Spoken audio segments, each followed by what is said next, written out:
e irmãs amados no Senhor, eu quero dizer da minha alegria ao ouvir cada uma das notícias, dos testemunhos, dos informes e também das confissões de esperança ou de tristeza ou de expectativa, enfim, por tudo quanto sincero e genuinamente aconteceu nesta manhã aqui, porque foi perceptível a realidade de que todos os que falaram dos seus próprios corações e com verdade, com sinceridade. Que Deus nos visite a todos, em nome de Jesus. E eu quero convidar aqui à frente o Ivo, a Jama e a filhinha deles, a Cecília, porque o Ivo me pediu para orar, consagrando a Cecilinha ao Senhor. Coisa fofa, olha que coisa mais gostosa, meu Deus. Ih, meu Jesus, que maravilha.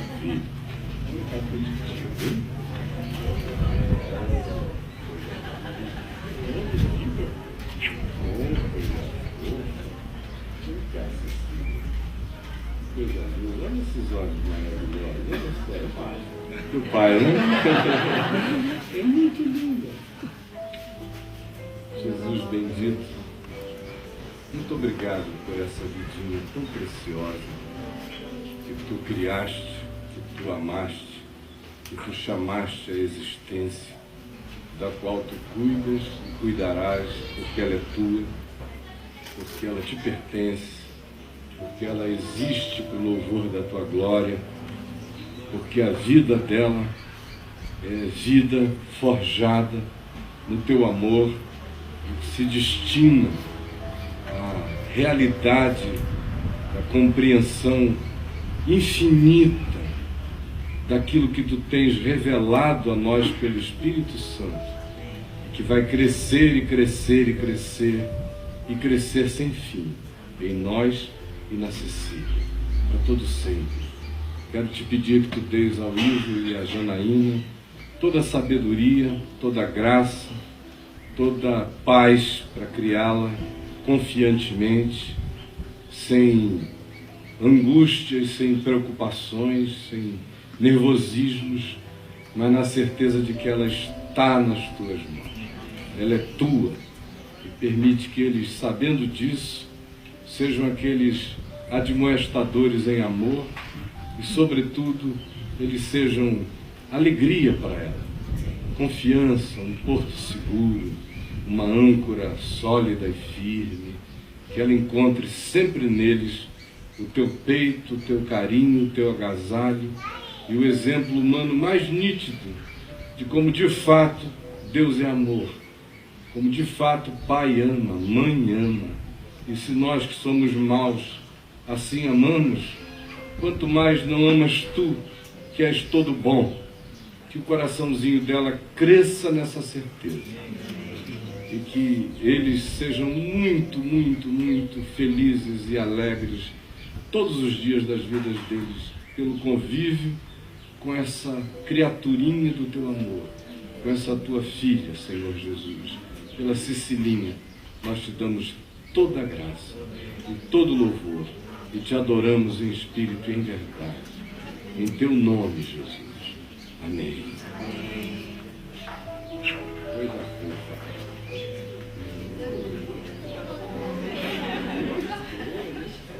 Eu colo de vovô aqui.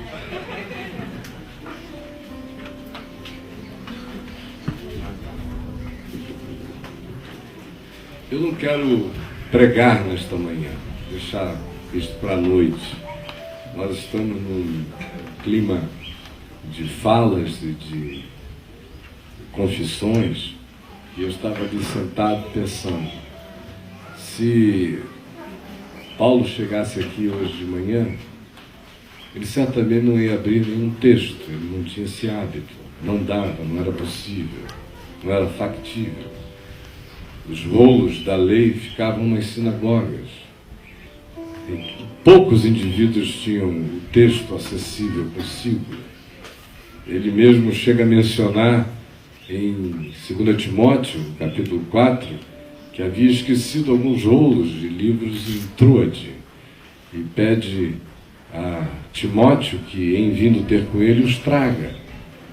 No mais, tinham sido anos e anos e anos de leitura da Escritura do Velho Testamento nas sinagogas, no ensino que ele recebera de rabinos, mestres diferentes, mas especialmente de Gamaliel, o que deixou nele um acervo memorizado enorme de textos da palavra que ele tinha guardado no coração. E quando o Evangelho entrou nele, como ele diz em 2 Coríntios, no capítulo 3, no verso 18, quando houve luz nas trevas do caminho dele, quando houve Gênesis, e quando Deus disse, haja luz, resplandeceu para ele o conhecimento da glória de Deus na face de Cristo, na estrada de Damasco. E não só ali, mas ali foi o início daquilo que ele descreve como um tirar do véu, percepção da glória de Deus na face de Cristo e da contemplação que daí em diante se estabeleceu, de modo que ele disse que todos nós, com o rosto desvendado, vamos sendo transformados de glória em glória na imagem do Senhor pela obra do Espírito Santo em nós. Se ele chegasse aqui, ele não ia ler um texto. Ele provavelmente fosse simplesmente aplicar a consciência do Evangelho à realidade daquele dia, daquela hora e daquele momento. Para vocês terem uma ideia de como nós somos ainda tão condicionados pela religião, é que se alguém chega e começa a falar, como eu estou falando aqui, há 5 minutos, já citei 2 textos sem ler nenhum, e tudo mais que eu disse tem a ver com o Novo Testamento. Mas se alguém começa a falar e não diz, irmãos, ponhamos-nos de pé, leiamos a Bíblia no texto tal e tal, não houve mensagem, não houve pregação, e as pessoas ficam até assim meio constrangidas. O pregador diz, eu estou com tanta coisa para dizer, mas não estou com vontade de falar em nenhum texto. Ele se sente culpado se isso acontece. São raízes antigas que estão na gente e que não estavam no coração de milhares de discípulos de Jesus antes de Gutenberg ter factibilizado a leitura da Escritura através de livros compactos. Porque eram rolos anteriormente, ou livros transcritos tão grandes que não dava para carregar a biblioteca, daí o nome ser Bíblia, porque é biblioteca, são muitos livros, era um acervo, uma estante imensa para carregar aquilo tudo.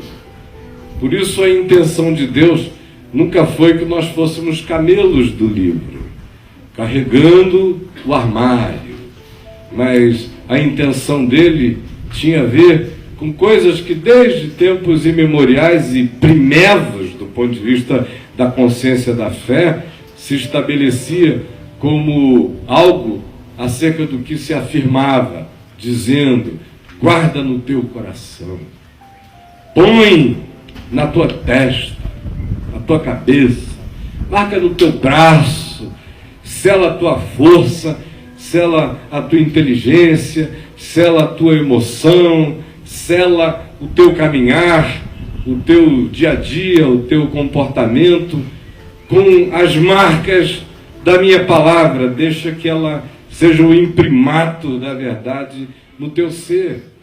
E prossegue, fazendo o desafio para que ela seja guardada no nosso coração, para que nós não pequemos contra ele. Porque apenas a palavra estabelecida e invadindo o nosso ser é o que vai nos dando a possibilidade diária, cotidiana, momentânea, existencial, frequente, ininterrupta, de irmos checando as coisas do nosso próprio ser, as produções da nossa alma, da nossa mente, do nosso espírito, das nossas interpretações, que com uma facilidade enorme se equivocam, se corrompem, se distorcem, se emocionalizam, se psicologizam, se deixam configurar pelas circunstâncias que vão amoldando as coisas, e a gente vai fazendo concessões. Depois de um tempo, nós estamos profundamente alterados, sem termos percebido, sem termos notado, porque o coração não praticou a remetência instantânea de checar cada coisa, de abrir cada pacote, de não tomar como garantia a produção dos nossos pensamentos, nem das nossas emoções, nem das nossas reações. Ao contrário, levando cada pensamento cativo até a soberania de Cristo Jesus, para que se cumpra em nós aquilo que Paulo diz, escrevendo aos Efésios, para que não façais porventura o que seja do vosso próprio querer.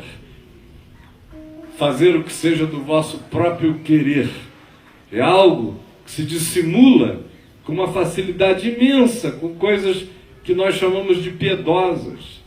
A gente, com muita simplicidade, unge, do ponto de vista arbitrário, os nossos caprichos, as nossas impressões falsas, as nossas interpretações equivocadas, os nossos sentimentos ambíguos, mas como nós os colocamos sob algo que termina em nome de Jesus, ou começa em nome de Jesus, ou se referencia em relação a algo que para nós lembra o Evangelho, aquilo tudo vai ficando sob essa camada e esse manto, e depois de um tempo, sem que a gente perceba, houve alterações e mutações contra nós horríveis dentro do nosso coração. Por isso, o chamado é para que todo dia a gente confira coisa com coisa. Como Paulo diz também, escrevendo aos Coríntios, o homem espiritual não se deixa julgar por coisa alguma. Ele mesmo julga todas as coisas, discernindo coisas espirituais com coisas espirituais. E ele conclui um pouco mais adiante dizendo: e se em algum outro tempo nós conhecemos a Jesus segundo a carne, já agora não o conhecemos deste modo. E nos chama para a vida que não é movida pelas pulsões do homo psíquicos, do homem almático, do homem almal, do homem que vive apenas da emulação de sentimentos, de pulsões, de impressões, de interpretações pessoais. Ao contrário, nos provoca para que sejamos todos do tipo que ele descreve como sendo homopneumáticos, aquele que caminha fixado no Espírito. Hoje de manhã, enquanto nós cantávamos os louvores, eu fiquei observando algo que eu observo sempre. Cada canção que a gente canta, eu tenho o hábito de pensar no que a gente está cantando. Frequentemente eu faço as minhas próprias letras interiores, porque as exteriores não são exatamente aquilo que eu gostaria de dizer. E eu notei que quase todas as nossas canções, todas as vezes que elas falam do amor de Deus, elas dizem que querem sentir o amor. A primeira, quando eu vinha chegando, nós estávamos cantando, eu senti teu amor. É uma maravilha, né? Quem não gosta de sentir amor? Sentir o amor de Deus. Mas é algo muito perigoso, porque quem vive de sentimentos está absolutamente perdido num mundo de espinhos e abrolhos, de ambiguidades, de contradições, de adversidades, de choques, de oposições. Feliz é aquele que não depende dos seus próprios sentimentos para caminhar.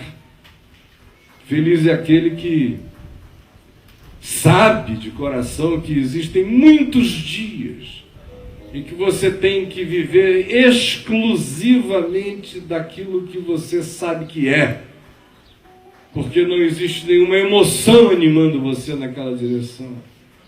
Porque, ao contrário, o contingente de animosidades e de adversidades é tão grande que, se você se deixar impressionar, você sucumbe. Sejam aqueles elementos que vêm de fora nos constrangendo, nos acachapando, nos diminuindo na esperança, ou sejam aqueles que nascem de dentro de nós. Como disse Paulo também, escrevendo, segundo aos Coríntios, lutas por fora, temores por dentro. Se nós não nos dermos conta de que a vida vai sendo confeccionada e tecida nesse ambiente da contradição, aonde o que nos vem de fora, com muito mais frequência do que nos anima, nos perturba, e o que vem de dentro, muito frequentemente também expõe as próprias ambiguidades do nosso ser, as nossas lutas de compreensão. Quem não compreende isso, perde-se na jornada. Quem entende o amor de Deus como algo para ser sentido apenas, perde-se na jornada. Porque muitos são os dias em que a gente tem que crer no amor de Deus sem sentir nada. Crer no amor de Deus contra perdas, contra lutos, contra dores, contra relativizações, contra esmagamentos, e ao mesmo tempo em que a vida vai praticando os seus atropelamentos, sejam em nós ou em pessoas que nós amamos, o nosso coração se mantém firme, porque não está dependendo de visualizações, não está dependendo de impressões, não se alimenta de cafunés, não se estimula em razão de entusiasmos óbvios. Ao contrário, se retroceder, diz o Senhor, nele não está o meu coração, pois o meu justo viverá pela fé. E quando isso entra em nós, vai se desenvolvendo no nosso coração uma estrutura de diamante, conforme Ezequiel disse que Deus colocara sobre o seu ser, quando lhe fez o rosto ficar mais duro do que a pederneira, dizendo-lhe: eu assim faço a tua consistência e a tua resistência, porque eu estou te enviando por meio de uma casa rebelde, aonde tu vais experimentar todas as coisas que se experimenta contra o próprio ser, tu vais experimentar em rigidez de fé, sem retroceder. E aí surgem todas as oposições. Primeiro, ele que era um homem também da classe sacerdotal, como Isaías, experimentou dentro de si o choque imenso de verificar o estado espiritual no qual os sacerdotes do templo se encontravam.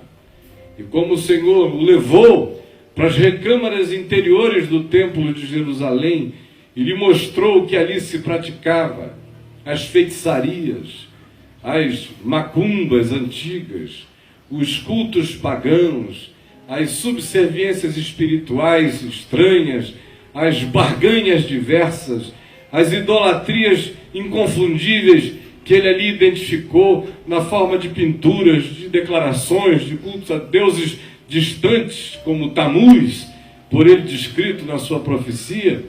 Essa é a primeira coisa que ele vai verificando, aquele estado catastrófico.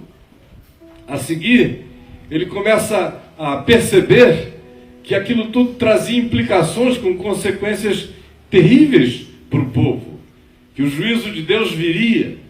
E é porque esse juízo que vem e se repete como chegando tantas vezes pela boca de Ezequiel e de outros profetas, é que ele enrijece o seu coração na fortaleza de alguém que sabe, que fala a palavra de Deus contra uma realidade que é insofismável, mas que não é admitida. No meio dessa história e dessa jornada, frequentemente profeta e mensagem se misturam.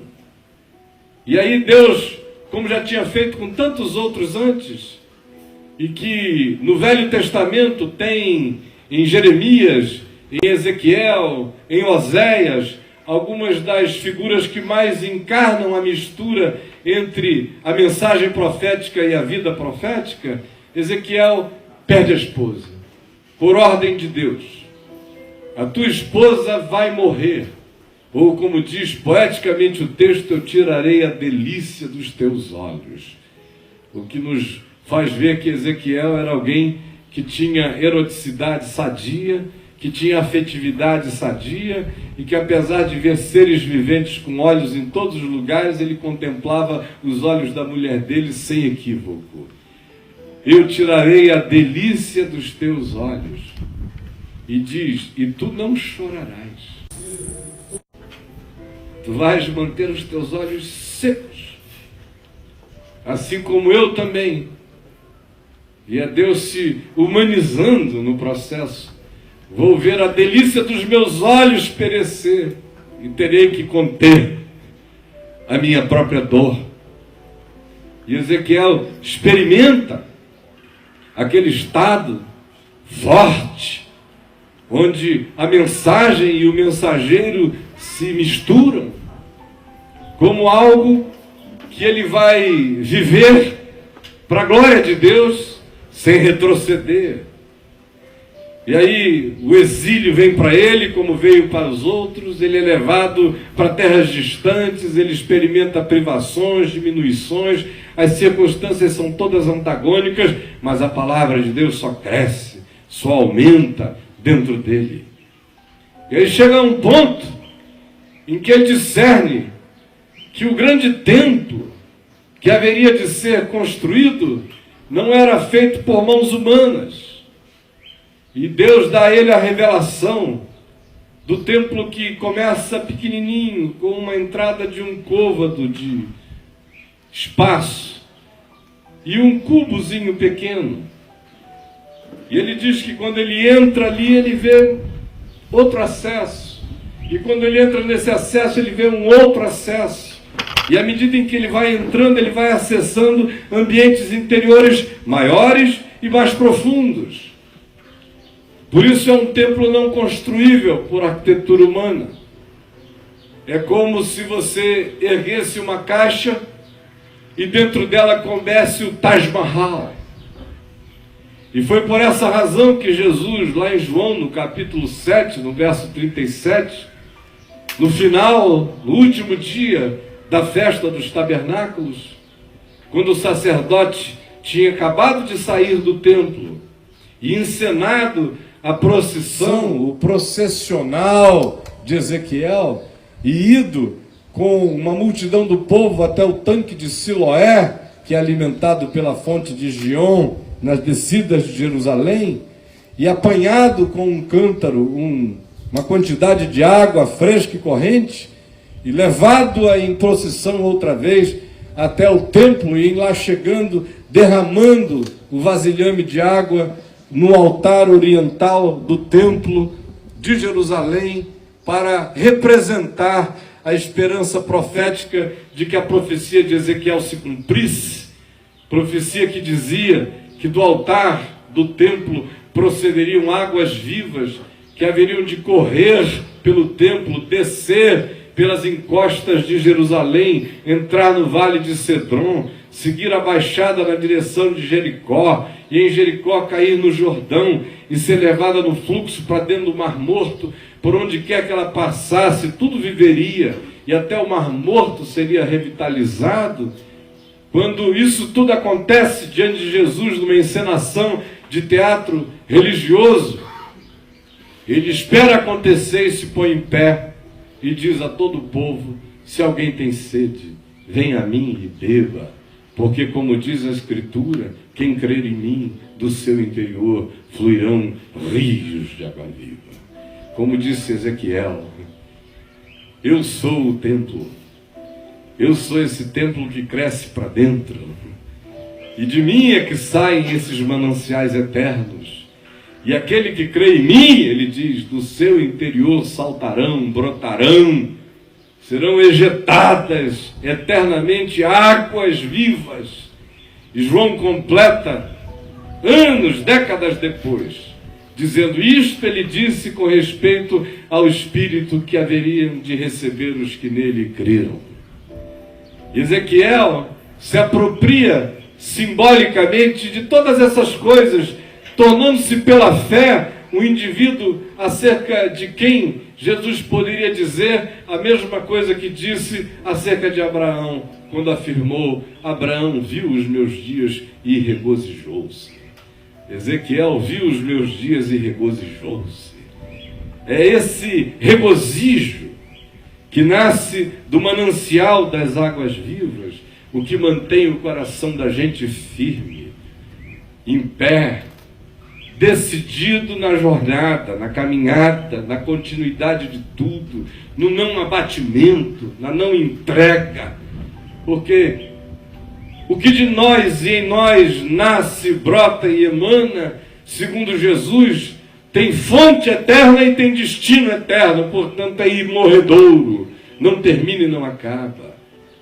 E é só por causa disto que a gente vê Ezequiel poder depois olhar também para o próprio cenário de desgraça que estava estabelecido diante dele e que dizia respeito à desconstrução total daquilo e daquele que um dia havia sido o povo de Israel e que agora, exilado, com uma quantidade enorme de pessoas mortas, com os melhores anciãos e mais sábios destruídos, com as novas gerações podadas, literalmente capadas, feitas eunucas, com as mulheres sendo abusadas, com as crianças desesperançadas e com tudo aquilo que, em razão da desobediência, do pecado, do distanciamento da vontade revelada de Deus, tinha acontecido com Israel, e se tornado uma realidade que para Ezequiel se configurava como uma visão de ossos secos,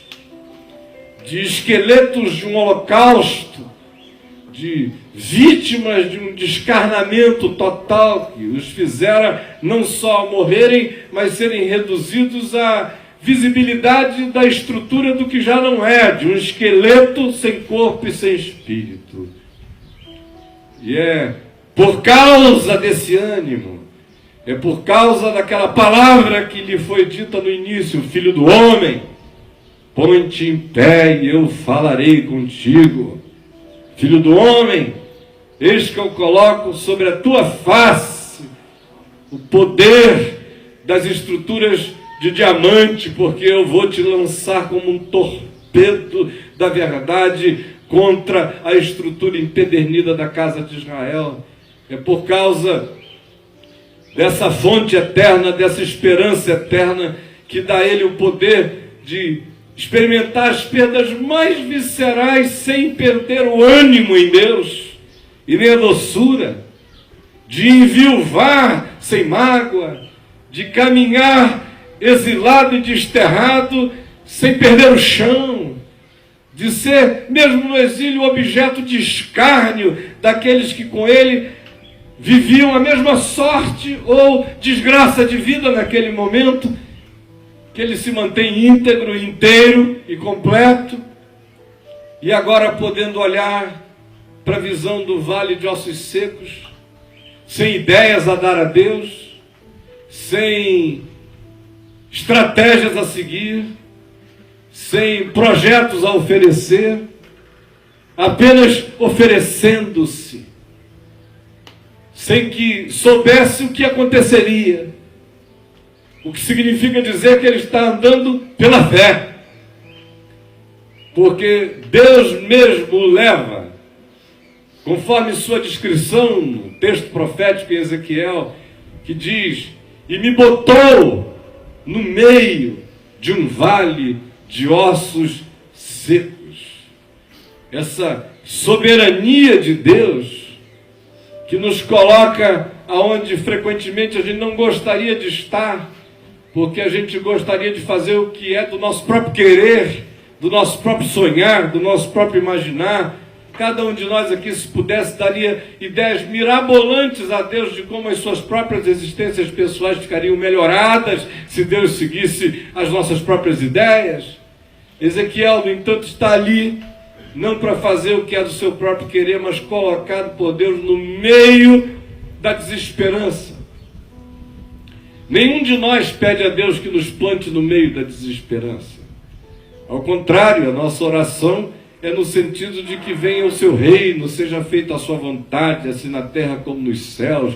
que o pão nosso de cada dia nos seja dado a nós e a todos, porque o pão é nosso, e que nós sejamos livres das tentações e do mal, porque nós queremos viver para a glória de Deus, para o reino de Deus, para o louvor de Deus. Assim oramos.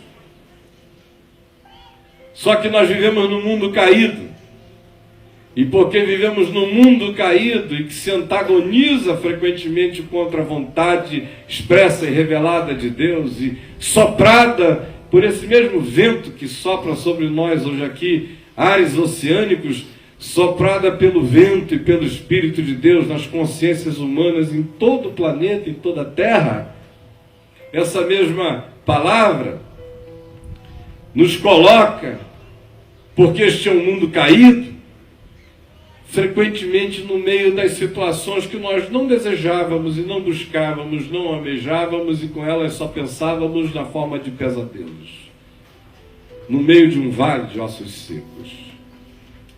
Quando eu encontrei e fui encontrado pelo Senhor Jesus aos 18 anos de idade, há muitos anos atrás, eu tinha esperanças juvenis muito fortes. Eu comecei a crer no Evangelho, e o Pai que está com o Senhor me animava todos os dias a orar, a jejuar e a ler a palavra e a guardá-la no meu coração. E eu a lia, e passava dias e noites lendo-a. Eu acordava falando, recitando as Escrituras no quarto. Às vezes eu estava no meio de Colossenses, que eu não conseguiria, acordado, recitar sem erro algum aquilo tudo que estava entrando no meu inconsciente com uma força avassaladora. Lá estava eu citando, não era uma porção, às vezes era a carta inteira. Cartas de Paulo, porções imensas do Evangelho, entrando, ganhando a sua solidificação, sendo inscritas dentro de mim, e o meu coração cheio de sonhos. E os sonhos estavam todos assim se confirmando diante de mim, porque eu pregava a palavra nas escolas, nas praças, nas ruas, nas esquinas, na televisão, nas rádios, através dos jornais, entre os ricos, entre os pobres, entre os hippies, entre os caretas, entre os maltrapilhos e entre os bem-vestidos, com acesso variado de um polo a outro daquela sociedade, ainda jovem, ainda menino, mas carregando dentro de mim um tutano adulto, uma carga pesada de consciência e uma vontade inflexível de não desprezar a minha mocidade. E Deus foi abençoando e abrindo portas que eu não imaginava, fazendo encaminhamentos com os quais eu não sonhava, realizando coisas acerca das quais eu não orava, porque a única oração que eu fazia tinha a ver com o fato de que eu queria existir para a glória de Deus, mas não dei jamais ideias a Deus acerca do que Ele deveria fazer comigo, nem como, nem quando, nem onde. E aí tudo começou a acontecer. E os anos eram vividos com a intensidade de décadas. E as décadas vividas com intensidades impensáveis, inimagináveis, como se eu estivesse numa câmara compressa de tempo, onde cada dia coubesse muitas e muitas coisas, não apenas eventos e acontecimentos, mas experiências, emoções e processamentos delas. Depois de uns anos, aquilo que tinha começado de modo local, em Manaus, logo havia se tornado algo regional, nacional, e começou a tomar dimensões as mais diversas e também impensáveis. E o meu coração foi se enchendo de esperança. Me dava a impressão, no início da década de 80, que nós iríamos ver a salvação da igreja evangélica. Quando eu digo isso, eu não estou dizendo que as pessoas estão perdidas lá, do ponto de vista escatológico, do significado de salvação. Eu estou falando de salvação histórica, de salvação do testemunho, de salvação da experiência de Deus na vida. não para que todos nós experimentássemos a graça, como diz Paulo também escrevendo aos Coríntios, como aqueles que são salvos pelo fogo.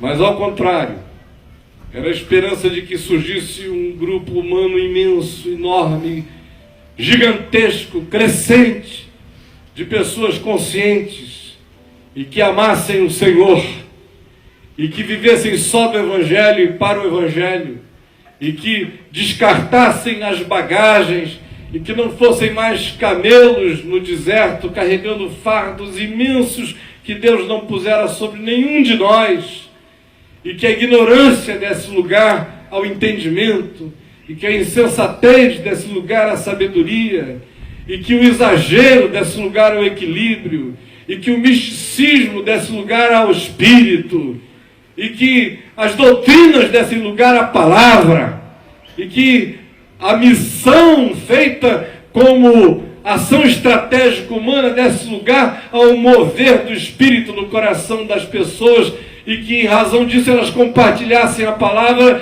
como quem respira, como quem apenas come, bebe e fala porque vive o que está anunciando. A década de 80, como eu disse, se me apresentava como carregando sinais, traços da possibilidade dessa configuração. Quando nós chegamos ao final da década de 80, no entanto, aí por 87, sinais do oposto começavam a gritar, a aparecer. Todos aqueles cenários cresceram de maneira extraordinariamente horrível e se tornaram acachapantemente presentes e desfiguraram, diluíram, tiraram a solução da igreja evangélica. E à medida em que os anos iam passando, eu via pessoas que tinham todas as razões desta vida para crerem no Evangelho como ele é, e que sem nenhuma explicação, de súbito começavam a se tornar outras coisas, outras pessoas, a se encantarem por encantos estranhos e a acenderem no altar de Deus fogo muito estranho. Culto ao poder, à fama, às glórias, às impressões temporais e passageiras, aos números, à estatística, àquilo que se podia apresentar ou não apresentar. Daí eu ter visto que a minha mulher vibrou quando a Cristina Faraon, lá da estação em Belém, disse que não ia nem falar números para a gente não cair naquele equívoco de Davi, de sair tentando contar e fazer censo do povo, porque o culto ao censo se estabeleceu na década de 80. Desde 82, quando houve o recenseamento brasileiro, depois ou na transição do regime militar para o democrático, e aí se ficou sabendo quantos eram os evangélicos, e os evangélicos ficaram muito magoados, porque o IBGE não os contou com verdade. Se cria que o IBGE tinha contado o resto todo com verdade, menos os evangélicos. Porque os evangélicos já se sentiam naquele tempo, em 82 mais ou menos, como sendo em torno de 18% da população, e foram cotados em 6 ou 7, e foi algo que humilhou a igreja. Nós não somos isso, é uma trama católica contra nós, para nos fazer pequenos. Eles não querem admitir o nosso tamanho. Quantas vezes eu ouvi dos cacicões, das denominações, esta mesma frase, este mesmo discurso, essa mesma inquietação. Porque logo depois começaram a surgir as razões dessa idolatria estatística. Ela era fundamental para que cabeças humanas fossem vendidas nas mesas eleitorais que já começaram a acontecer naquele ano, 82. As eleições para governador, para deputado estadual, senador, tantas coisas que houve naquele período ali. E que cresceram assustadoramente. Eu me lembro, mais ou menos em 84, eu estava chegando de um lugar, que eu não me lembro onde era, e encontrei um grupo de pastores no aeroporto Galeão, no Rio de Janeiro, estavam indo para um outro lugar.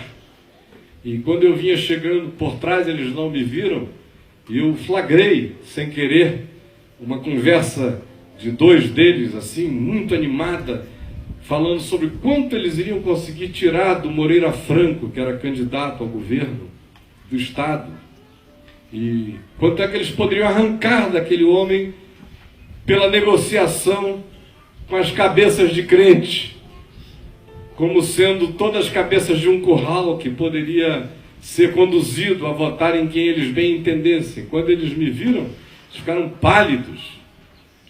E isso faz tantos anos, eles estão aí das mesmas práticas, de modo cada vez mais profissional, mais amplo, mais frequente, e agora já não mais regional.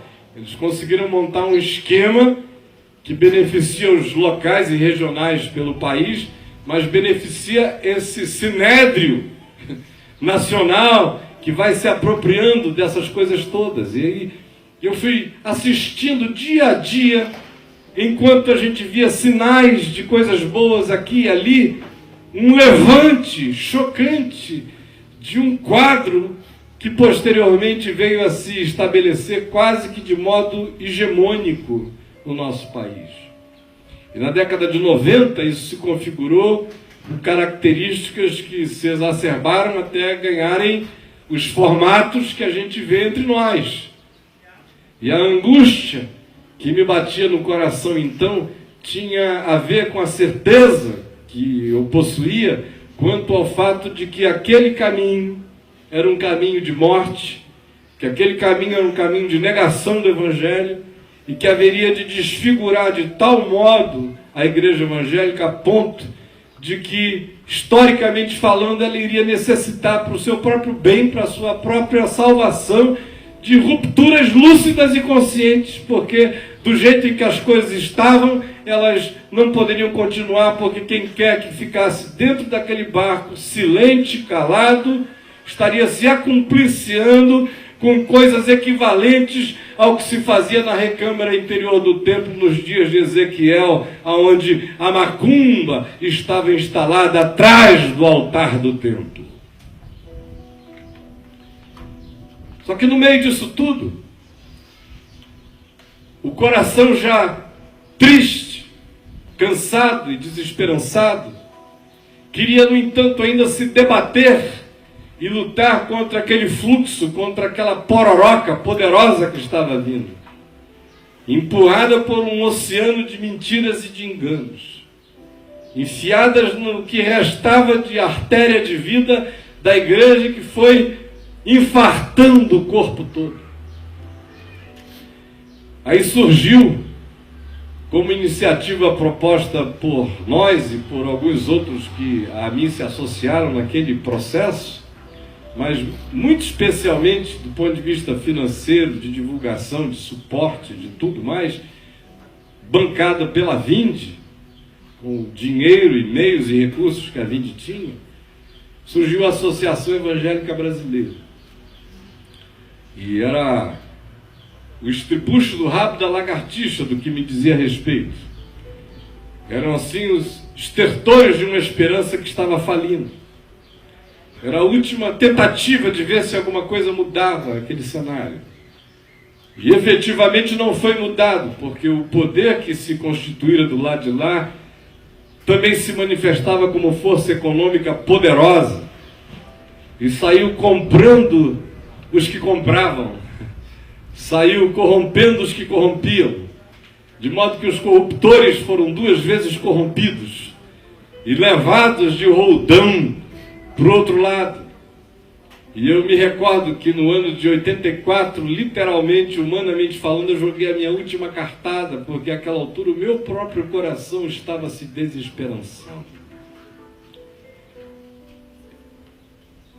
E naquela última cartada de 84, eu vi que a mesa estava organizada, o cassino estava organizado para ganhar todas. E aí, no meu coração, eu desisti. Eu desisti, e era isso que eu queria falar a vocês. Porque Se você não checa, como eu comecei dizendo aqui no início, eu não estou esquecido de onde eu comecei e para onde eu estou indo. Se você não checa todos os dias esta palavra, coisa com a palavra, se você não submete todos os dias as coisas boas e as coisas ruins à palavra, se você não se anima todos os dias apenas na palavra, e se o seu coração, por alguma razão, vai se acostumando ao sucesso, às coisas que dão certo, ao fato de que aonde você põe a mão tudo cresce, aonde você põe o pé tudo vinga, aonde você chega as coisas se manifestam, se o seu coração se acostuma com isso, no dia em que isso deixa de ser assim, ainda que você mesmo não tenha experimentado pessoalmente nada que lhe signifique um desestímulo pessoal, porque você continua botando a mão nas coisas e as coisas indo, pisando no chão e o chão se estabelecendo como realidade, mas o seu coração não está apenas preso àquilo que diz respeito às suas impressões vinculadas apenas à sua pessoa, mas se o seu coração está comprometido com um desejo maior, com uma causa maior que tem a ver com o alcance de muito mais gente, não para elas serem transformadas em dado estatístico, mas para que elas experimentem a graça e o amor de Deus. Se você, no entanto, como eu disse também ontem à noite, não cuidar, depois de um tempo, o Deus de todas as coisas vai ficando submetido às coisas de Deus. E aí, as coisas que a gente chama de as coisas de Deus são terrivelmente relativas e humanas e passageiras e são generacionais. Numa geração elas estão melhor, numa outra elas nem tanto. Num certo dia elas estão bem, no dia seguinte nem tanto. É como aquele mundo do C.S. Lewis lá em Perelandra. Você não precisa sair do lugar, o lugar sai de você, porque debaixo do lugar, do chão, move-se um oceano com ondas e vagas enormes, de modo que você, mesmo não saindo do seu chão, pode amanhecer no vale ou pode acordar no Himalaia, porque foi o que está no magma que subjaz sobre os nossos pés, é que está a dinâmica desses movimentos. E aí, de repente, eu comecei a olhar e ver que eu mesmo não tinha saído do lugar, mas que os lugares tinham saído de mim e que as coisas estavam mudando de um modo horrível e o coração foi se desromanceando.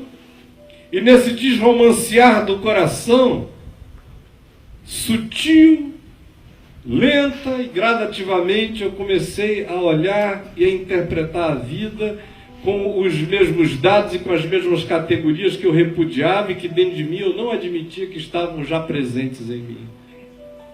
E foi o espírito da comparação, e foi o espírito da comparação que gerou tristeza, tristezas que geraram desânimos, desânimos que desmobilizaram o restante das alegrias.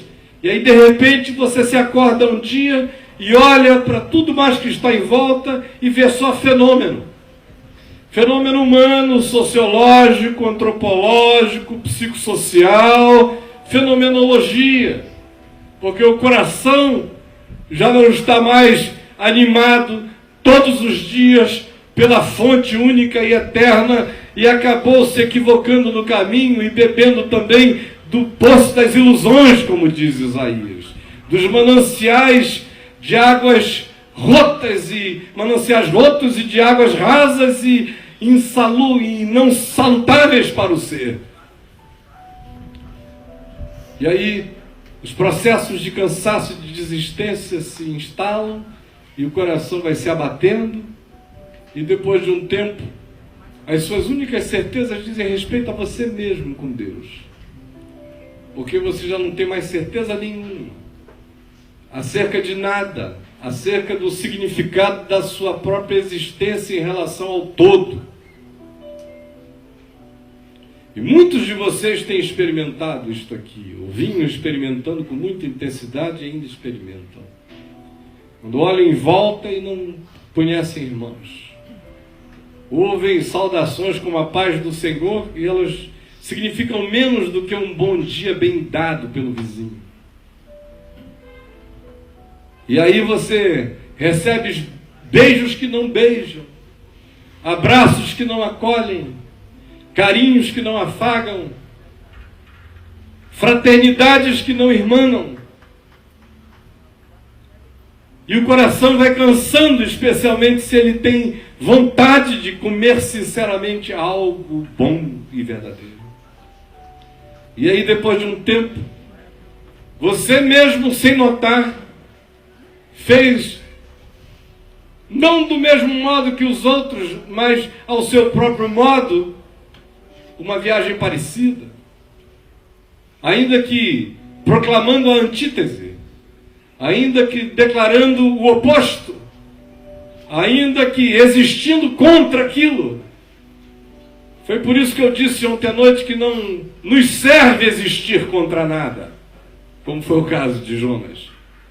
Porque o existir contra coisas é sindrômico.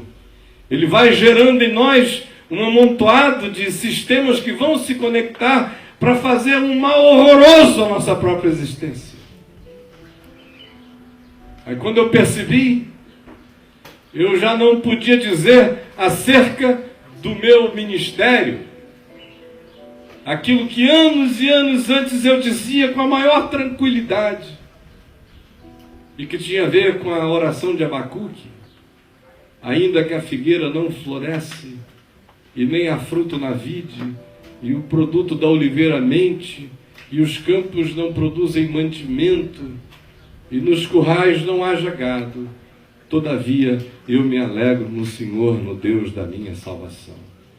Ao contrário, a síndrome chega ou como as amarguras de Jonas ou como a desilusão, o cansaço de Elias. E quando você percebe, a sua alma está cheia de ninivitas, cheia de ninivitas. E o seu coração está cheio de autopiedade, velada, escondida, mascarada, porém presente, latentemente poderosa, e fazendo com que você diga: eu fiquei só.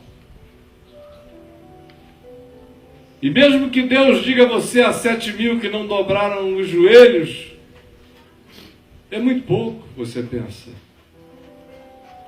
7.000? Eu queria a nação inteira. E o Senhor vem me consolar com 7.000? Que Deus pequeno és tu. Satisfações minimalistas te habitam, Senhor. Na hora do Senhor aumentar a visão. O Senhor está precisando de um pouco de prosperidade.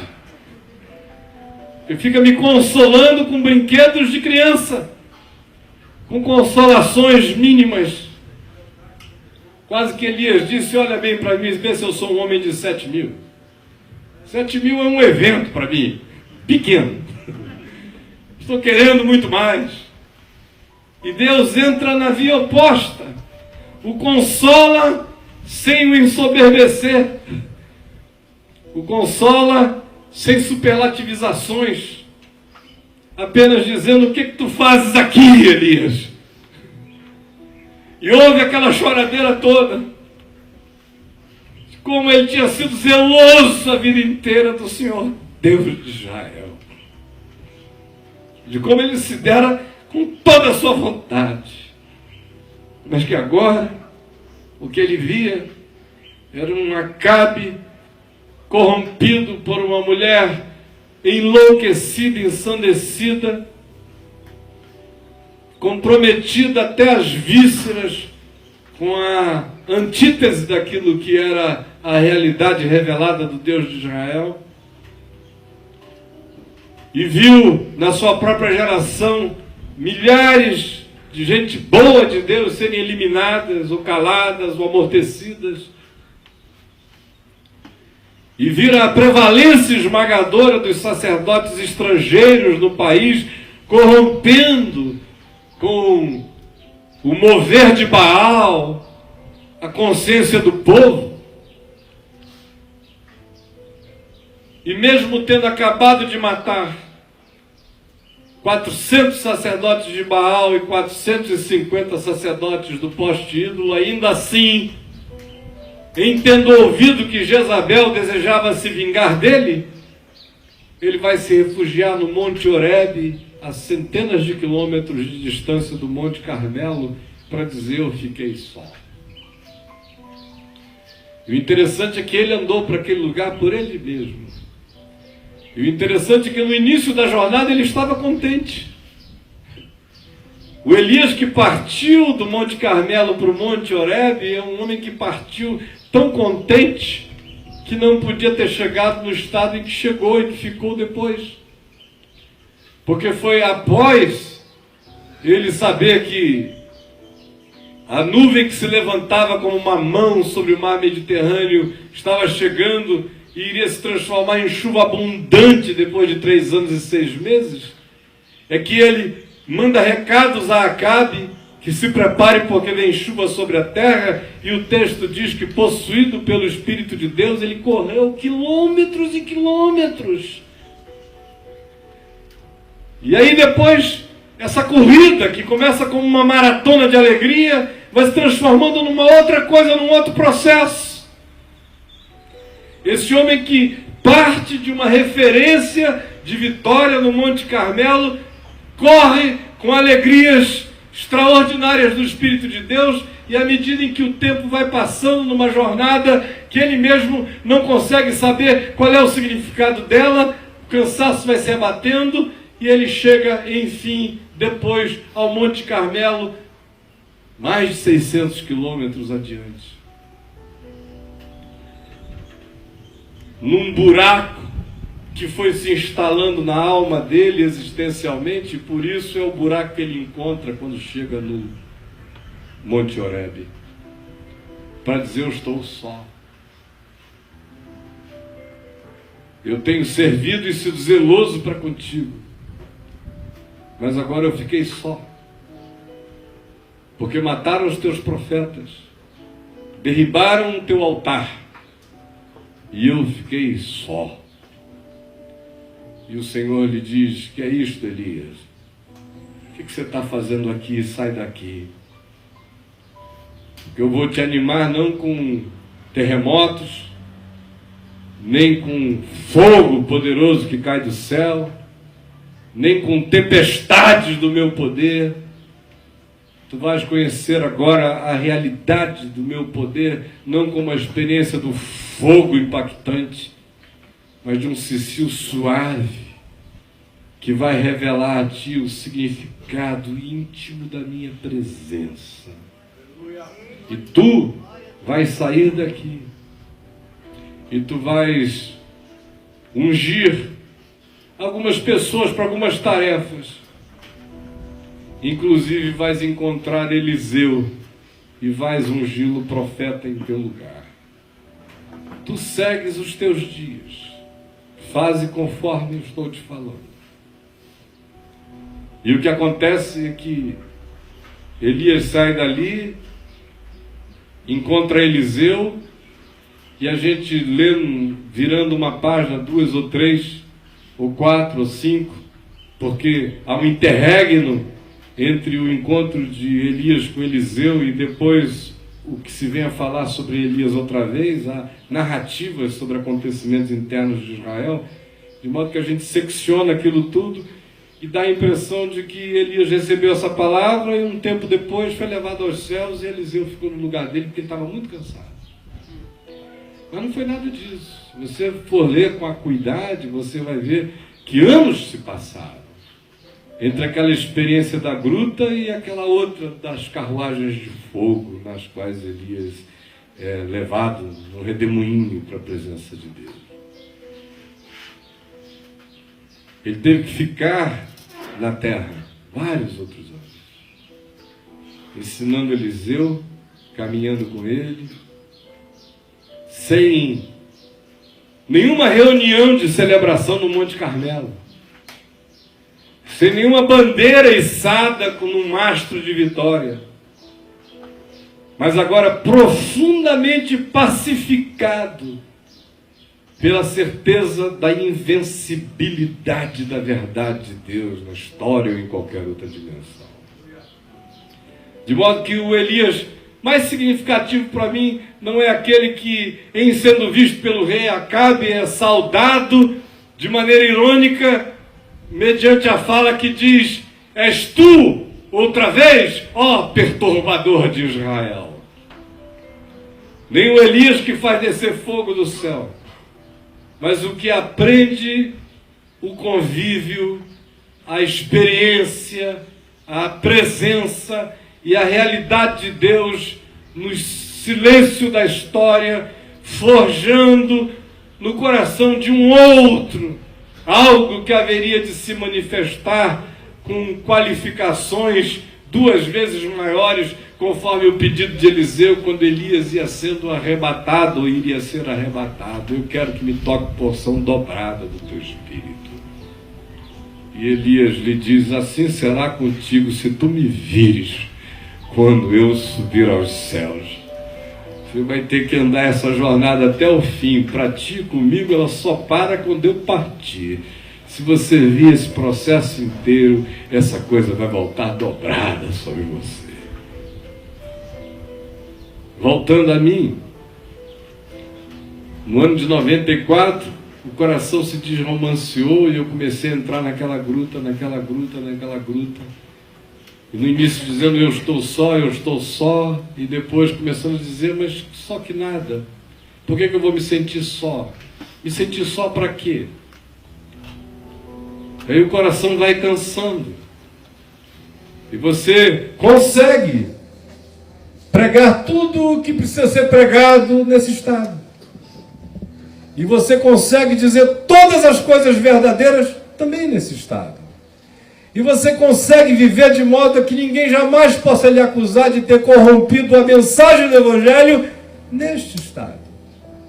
De modo que por lado de fora não há sinais, não há sintomas. Mas por lado de dentro, você sabe que um descolamento está acontecendo. E ainda que você não tenha coragem de batizá-lo, nem de chamá-lo pelo nome, nem de evocá-lo para uma conversa, você sabe que há um processo em instalação dentro de você. E aí, meus queridos, é extremamente mais fácil, do ponto de vista existencial, espiritual, psicológico, histórico, você pegar um menino de 18 anos de idade, cheio de desilusões, porque eu não cheguei aos 18 anos com ilusões, ao contrário, cheguei lá desiludido, e sem referência de coisa nenhuma, e perdido dentro de si, e do dia para a noite virá-lo do avesso. E 3 meses depois ele está virgem, como o virgem pode ser, na mente, na alma, no espírito, em todas as dimensões, encantado, fascinado pelo Evangelho e pela graça de Deus. O difícil é depois que 30 anos se passaram, numa câmara compressa, que você viveu mais de um século de experiências de vida, de sentimentos, de emoções, de percepções, de compreensões, de desilusões, de feridas e de curas, e que termina o processo num desromanceamento da alma e do espírito em relação à missão externa. O difícil é mobilizar as forças interiores do coração para a própria missão existencial do ser nessa hora. Porque à medida em que a gente vai tendo muitas missões externas, a gente corre o risco de ir se desguarnecendo e se distraindo da nossa missão interna e existencial.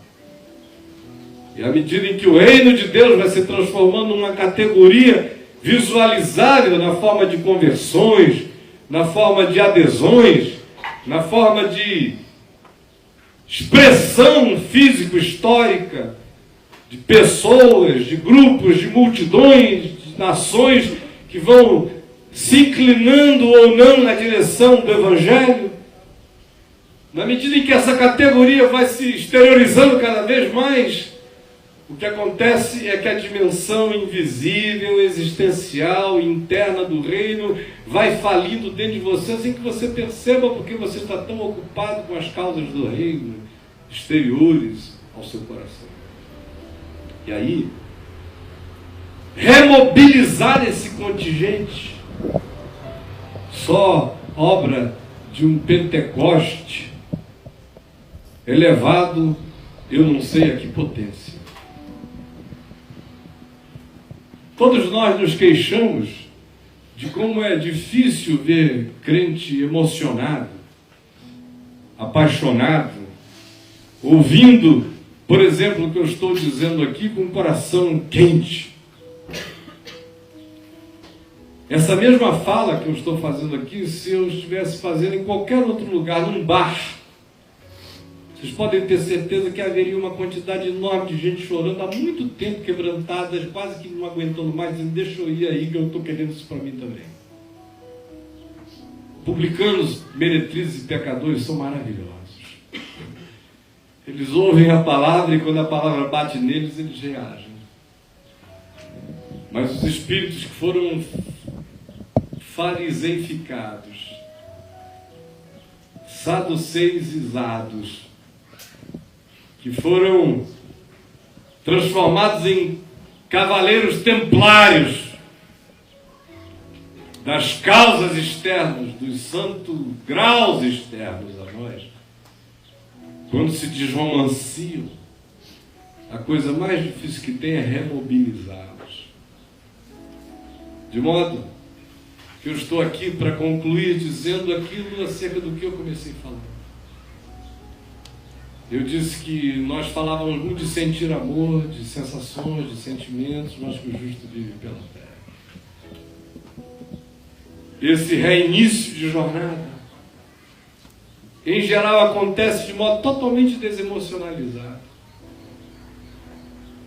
Você já viu tanto, já viu Lázaro ressuscitarem tantas vezes, já viu leprosos ficarem curados tantas vezes, já viu que a água fica sólida para a gente andar pela fé tantas vezes, já viu que o vento e o mar lhe obedecem a ele, Jesus, tantas vezes. Se você não tomar cuidado, aquilo vai virando um show da Universal Studios. Vai virando obra de dublê. E aí, quando você chega nesse momento da vida mais adiante, em que as contingências emocionais não são mais favoráveis, quando os processos de emocionalização já não estão tão presentes e virgemmente agitáveis dentro de você, quando para cada fato você tem milhares de outros, quando para cada empolgação você tem narrativas de dezenas de filmes curta, média e longa metragem para contar aos empolgados e ignorantes certos do momento, se o seu coração não se dispuser a caminhar em fé, nada vai acontecer dentro de você. E eu estou falando da minha própria história para não falar da de nenhum outro. É só da minha que eu posso falar. Dizendo a você o seguinte: ninguém aqui viveu a história que eu vivi, mas cada um de nós aqui vive sua própria história, e dentro da sua própria história cabe tudo quanto eu estou falando nas dimensões de cada um de nós. De modo que eu ouvi hoje de manhã aqui pessoas que disseram: eu vim procurando um açúcar, eu estou querendo um mel, eu estou precisando me desamargurar, eu estou precisando tirar ressentimentos, eu estou precisando me animar, eu estou precisando me alegrar. Outros dizendo: eu estava assim, agora eu estou alegre, não sei nem porquê, mas aconteceu. Por tudo isto que nós ouvimos, é que eu quero dizer o seguinte: para quem não experimentou nada, não espere sentir coisa nenhuma. O amor de Deus não é para ser sentido. Quando a gente sente, é um bônus. O amor de Deus é para ser grito. Alegrias, a gente não tem que esperar que elas nos alcancem. Pela fé a gente as alcança. esperança, a gente não tem que esperar que ela nos engravide. Pela fé, nós pulamos nela. O chão, a gente não tem que esperar que ele se materialize diante de nós. Pela fé, ele se fará. Eu estou indo. E é essa rigidez que só nasce da fé, aquilo que pode fazer com que este pequeno movimento, que já é imenso na simbolização dele na mente de milhões de pessoas no país, uma simbolização que já se tornou infinitamente maior do que o fato concreto em si. A única coisa que pode preservá-lo de se tornar, na nossa geração, nos nossos dias, aquilo em razão do que nós estivemos completamente insatisfeitos, tristes e frustrados. Só o que pode impedi-lo de virar aquilo que a gente odeia é essa disposição interior nossa. Animados, obviamente, pelo Espírito de Deus, porque esse querer e esse realizar não vêm de nós e se estão pulsando em nós, ainda que na forma de desconforto, é sinal de que aquele que efetua o bom querer em nós está em franco processo de trabalho em nossa vida. A única maneira disso tudo ser preservado, e de crescer de modo saudável, acrescentando dia a dia no seu próprio crescimento em amor as coisas boas e excelentes, é se nós nos dispusermos a não nos tornarmos pessoas impressionáveis. Eu fiquei extremamente feliz com aqueles que celebraram não o tamanho de grupos, mas o significado do encontro. 2 ou 3 em meu nome, eu aí estou no meio deles. Ao passo que muitas vezes uma multidão enorme, viciada em desamor, em inveja, em competição, em politicagem, em busca de poder, em rasteiras, em pernadas, como alguém disse aqui, em cama de gato, da capoeira ou da malandragem. Ao invés de nos deixarmos levar pelas impressões que todos esses cenários nos causam, o que a gente precisa celebrar é a certeza de que, enquanto sejamos nós 2 ou 3 ou 30 ou 300 ou 3 mil ou 3 milhões, ou seja lá o que for, enquanto nosso coração continuar buscando desejosamente viver em sintonia uns com os outros, em amor, em perdão, em misericórdia, em graça, perdoando-nos uns aos outros, ajudando-nos mutuamente e servindo a todo homem em Cristo, sem perguntar por seu pedigree, por sua raiz, nem por sua genealogia. Enquanto assim for, e for um caminho de fé, tudo estará preservado e crescerá intactamente, de modo sadio e abundante. Mas se a gente perder essa percepção e começarmos a cair nas idolatrias numéricas, estatísticas, ou a gente começar a contar os anos e comparar com outras coisas, e a nos vermos necessitados de mais atividade, ou de mais iniciativas, ou de qualquer outra coisa, sendo que todas essas coisas por mim mencionadas tenham sido motivadas pelo espírito da comparação e não da emulação do amor e da paixão e da fé em nós, no dia em que o nosso olhar cair em qualquer outro tipo de mensurabilidade do que está acontecendo, nesse dia inicia-se o processo da nossa própria falência. E também, se nós formos avaliar e aquilatar o significado do que Deus está fazendo em nós, por nós sermos poupados ou não de contingências difíceis e de dores e de dificuldades e de contratempos e de tribulações, nós poderemos nos frustrar profundamente. Porque se o que está sendo vivido por nós é Evangelho, o que a nós é dito por Paulo é claro e simples, e ecoa o que Jesus já havia dito dezenas de outras vezes, e que Paulo diz com estas palavras: pois todos quantos querem viver justa e piedosamente em Cristo Jesus serão perseguidos. Se o nosso coração não estiver alegre em fé, para que no dia da perseguição que faça convergência com um dia de fraqueza para nós, ou com um dia de perda, ou com um dia de dor, ou com um dia de doença, ou com um dia de luto, ou com um dia de aflição, se o nosso coração não estiver firme em fé, quando essas convergências acontecem, e a gente se desemocionaliza, e se desromantiza, o que pode surgir dentro de nós é um vácuo horrível, que vai fazendo com que a gente mergulhe numa câmara de dessignificação, de nada vai mais fazendo sentido. E aí você canta e não sente, você ora e não prova, você lambe e não tem gosto, você come e não apetece, você vê e não satisfaz. Não porque nada tenha mudado, mas porque você mudou.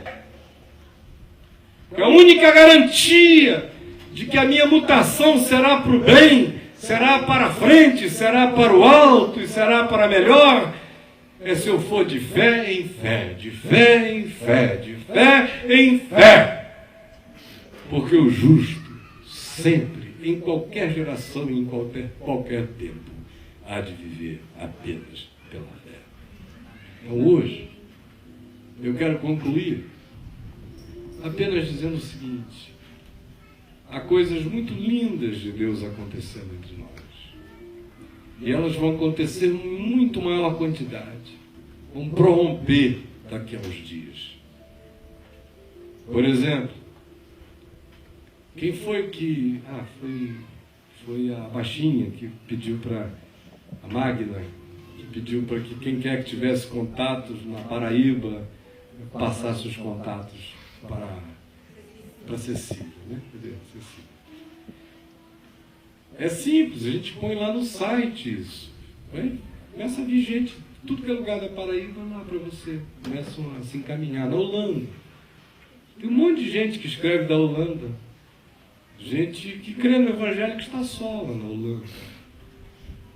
No próximo ano, a Adriana e eu deveríamos passar 2 a 3 meses na Europa tentando animar e fortalecer essas iniciativas em janeiro, fevereiro, talvez março.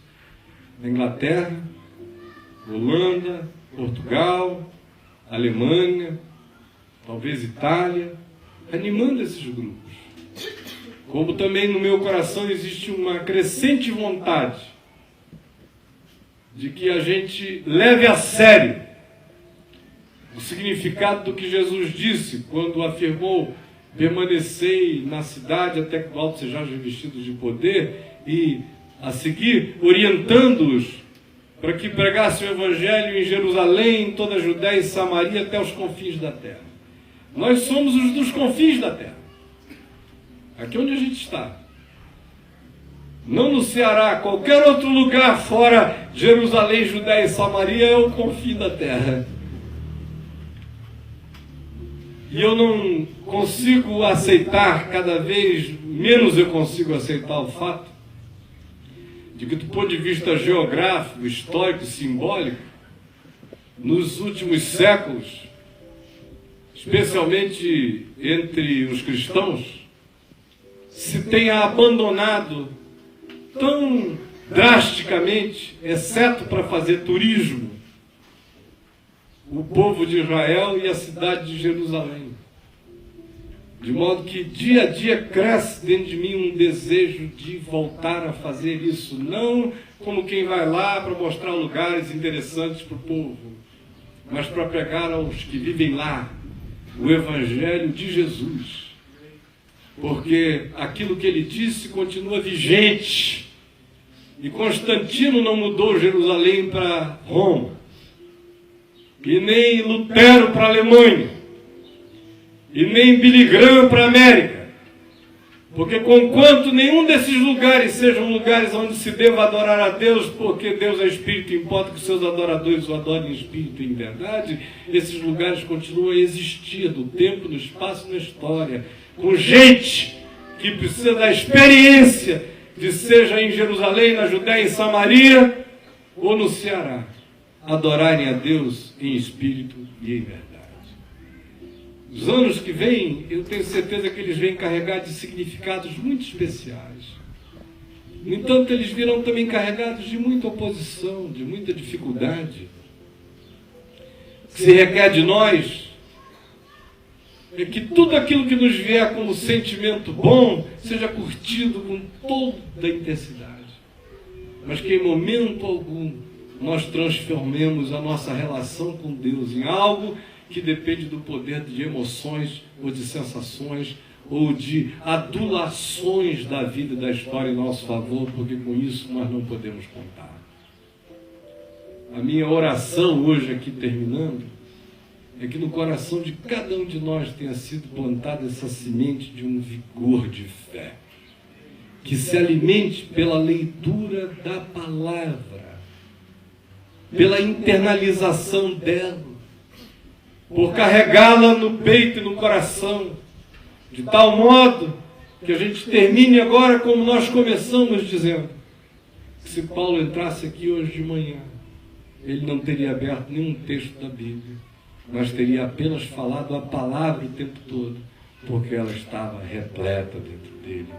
Assim como hoje de manhã, eu vou almoçar, depois vou dar uma descansadinha, com a certeza de que eu não li a Bíblia para vocês, mas foi a palavra que eu falei.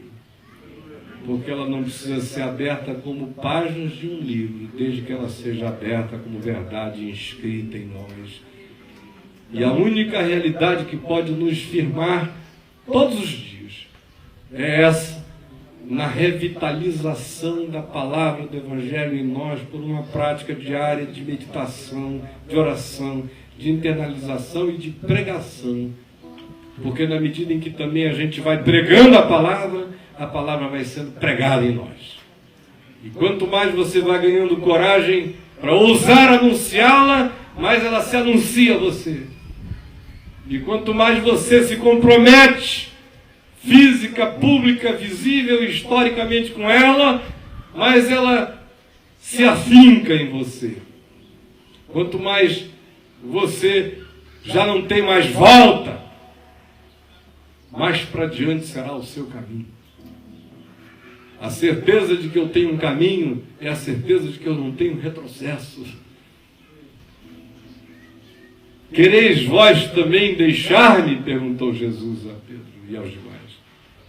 E Pedro disse, para quem iremos nós? Só tu tens as palavras da vida eterna. Eu não preciso saber o que vai acontecer. Só tenho em Jesus a certeza absoluta de que depois dele não existe nada. Nada. Absolutamente nada. Se por alguma razão que está para além do meu poder, eu perdesse por completo a fé, vocês podem ter certeza que cada um de vocês está olhando para um suicida em mais do que potencial. Um suicida kamikaze no seu suicídio, convicto dele. Porque não me restaria mais nada, eu não tenho ilusões nem na Terra, nem acima dela, nem em uma base espacial em nenhum outro lugar. Não existe nenhuma outra esperança fora daquele túmulo vazio.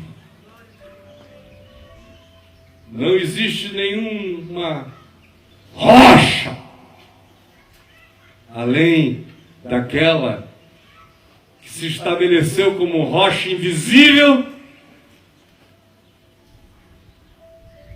pela oquidão absoluta que ela deixou na morte, ressuscitando. Esta é a rocha, esta é a fortaleza, E é nesta fé que cada um de nós vai caminhar e vai continuar caminhando. E a gente vai olhar para a nossa vida e recitar o Salmo 126 muitas vezes para nós mesmos, como um milagre existencial da bondade de Deus sobre nós. Experimentando conversão dentro da conversão, conversão dentro da conversão. Vendo a mente sendo transformada de dia em dia, de glória em glória, de fé em fé, e se deixando amoldar pela palavra de Deus, de modo que a gente cresça para aquela experiência acerca da qual eu dou testemunho como um privilegiado de tê-la assistido encarnada de modo manso, tranquilo e verdadeiro na vida do meu pai, que viveu 50 anos com o Senhor, 45 anos, consciente do Evangelho, e não desperdiçou um único dia daqueles 45 anos. E eu nunca o vi retroceder, e eu nunca o vi voltar atrás. Eu só vi foi aquilo que ele ia entendendo e se transformando em emoção, em sentimento, em trato, em carinho, em olhar, em silêncio, em palavra, em vontade submetida à vontade de Deus e em contentamento em todas as coisas.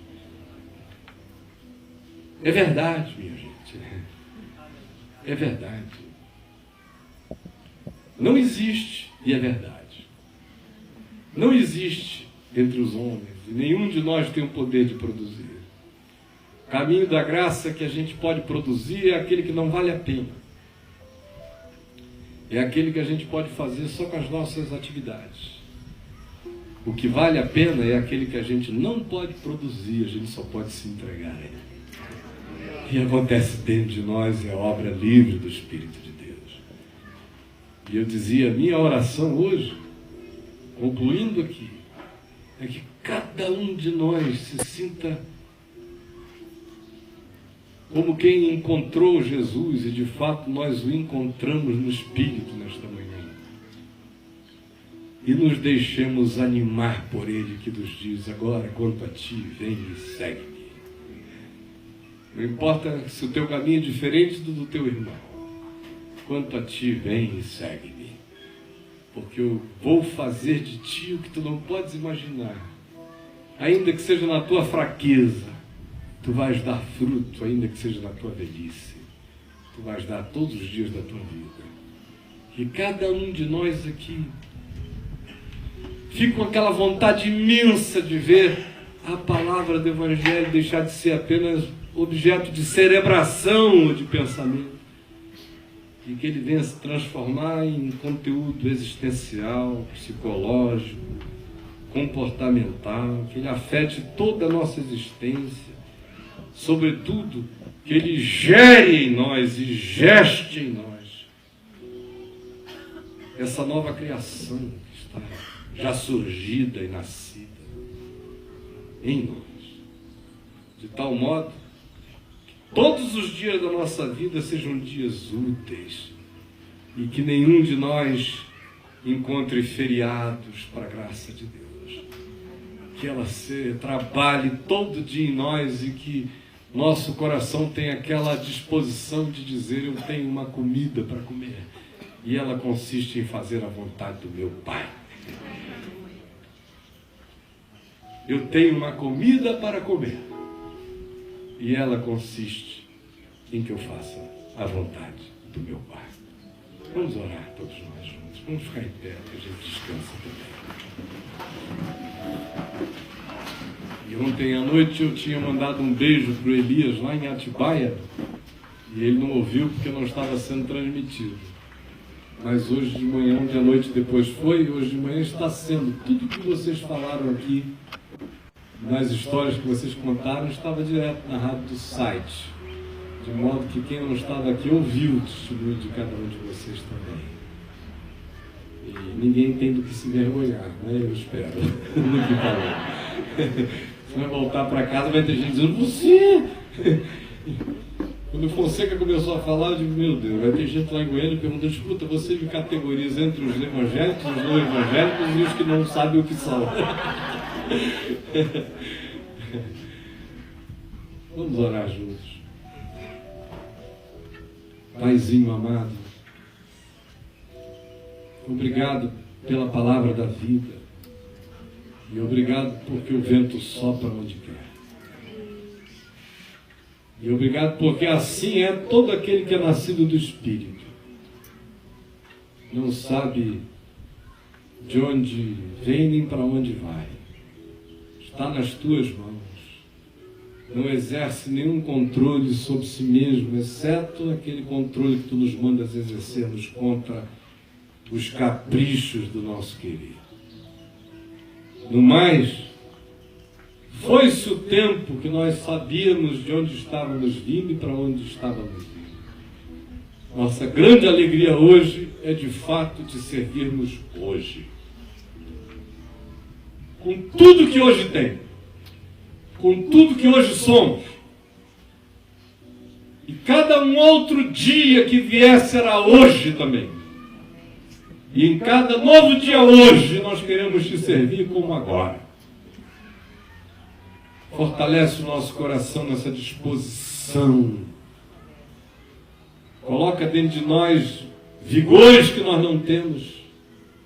Forja em nós têmperas que nós não possuímos.